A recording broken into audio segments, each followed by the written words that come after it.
Okay, today we're covering factoring by grouping, and this is going to be under 4 terms, so let's follow the factoring map on these. I'll give a couple example problems here. So in number 1, we take a look and we say, is there a common factor? Is there a number that can be divided out of each of those 4 terms? And it looks like there is, but because there's a 12 and a 9, and you think you can divide out a 3, but the third term has a 4 in it, that 4a, so you can't divide out a common number. And then it looks like they all have a's in them. There's an a cubed, an a squared, and an a, but the fourth term doesn't have an a, so there is no common factor to factor out.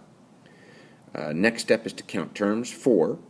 And so we're going to choose a method off our factoring map, and we're going to choose factoring by grouping. So our first step of factoring by grouping is to put parentheses around the first 2 terms. So we do that. The next step is to put parentheses around the last 2 terms, and then we put a plus sign in between.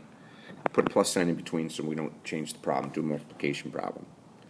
Once we put our parentheses around, we're going to go ahead and divide out a common factor in the first set of parentheses.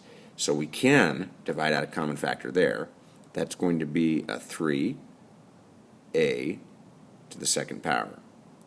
And when we factor out a 3a to the second power, and we divide that out of 12a cubed, that'll leave us a 4a. When we divide out a 3a squared from 9a squared, we're going to be left with the 3. And what is it that we can factor out of the second parentheses in order to make it the same as this right here? And of course, the only thing we can factor out of there that'll make it the same as a 1. So we factor out a 1 out of the second parentheses, leaving us a 4a minus 3.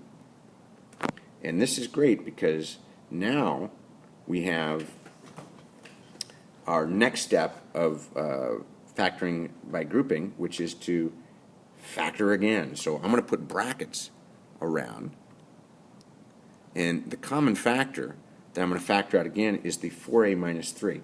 There's a 4a minus 3 in each of these 2 terms. So I factor out the 4a minus 3. And what does that leave me inside the brackets? It leaves a 3a squared plus 1. Now, you don't have to use brackets, but I like to use them just to clarify things. And at this point, you can see that we get to the bottom of the factoring map. Is everything factored completely? We look at the first parentheses. It's 2 terms. There's no difference of squares or sum or difference of cubes. And in the second parentheses, where the brackets are, there is no difference of squares. There's no sum or difference of cubes. So we're done here. I'm going to go ahead and do a second problem here that has different signs in it so that it'll look a little bit different, but I'm going to do number 2. And I start off the same way. Is there a common factor? Well, there's a number 2, and a number 5 in the first 2 terms, so no number will divide out. And there's not a p in the fourth term, so there's no common factor.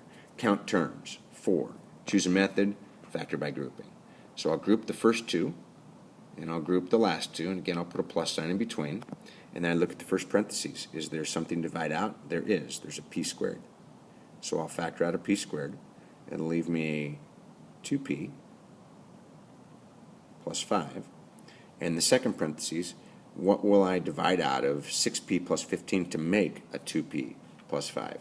Well, I'm going to need to divide out a 3.